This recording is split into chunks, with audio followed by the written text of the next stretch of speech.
kontarakta waa tahay Soomaha waxa lagu yiri amalkaas ummadda u qabo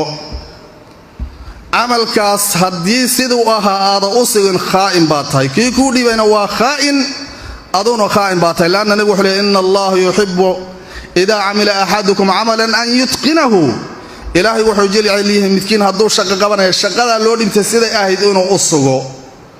inta carab meelaha ku daadiso oo godo dadka u saysaabto oo 10 milyan qaadato inaad 1 milyan ama 2 milyan aad ummadii tusto ilaahi hortiisa kama badbaadaysid walibana dagta kontraktiga qaata xaraan cunayaal intooda badan weeyaan maxaa yeelay marka horena laaluush bay ku bixinayaan oo ku soo qaadanayaan wada xaraama marka dambana wixii loo dhibo xadhaan lacagtaydii baan ka soo cusaniga baxdayo sida loogu talagalay uma qabanayaan ka u dhibanayo wuu og yahay inaan sida u qabanayno wax dabagal lagu ma sameeynayo kuwa doortay maxay sameeyeen marka adiga doortay hebel oo shalay codkaaga siiyay oo meesha keenay amaanada waa la khiyaantay ilaahi hortiisana kama badbaadsi abadan sina ilaahi waa ma baxsanaysid laana kuma aada qiimaynin ruuxan hebel dadka ma anfacaya wax ma u taray waxaad ku qiimaysay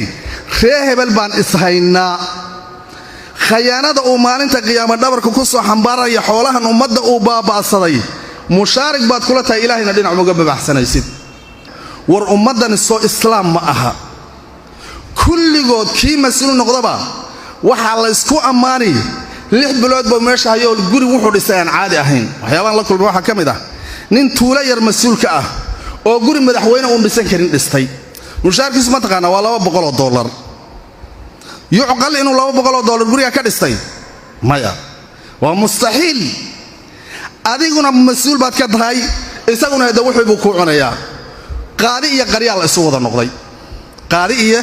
qaryaal isu wada noqday waana Soomaali bi'umumaha Allahumma illa man rahima rabbi mooyaane waa umumka Soomaaliyeed meel ay joogaanba musiiba haysatan oo hadalkii Cabdullaahi Xasan uu yiri Soomaali musuqmaasuq waa mahiradoodii wa ficlan ninkaas uu asiibay musuqmaasuq waxay noo noqotay meherad waxa la isku dilay ee la isku leyn ee ummadda la isku garaacayo waa xoolihii ummadda ogow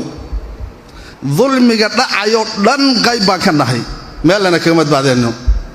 waana waxayna haysto oo wakadalika nuwalli ba'd adh-dhalimin ba'dan bima kanu yaksubun dhalimin ba gacanta loo galiyay khaa'imin ba gacanta loo galiyay tuuga isba haysata gacanta loo galiyay meel Soomaali ay joogto musiibana haysata sababkuna waa bulshada laana nin sheekha waxaan ka maqlay isagoo leh ummadu haddayna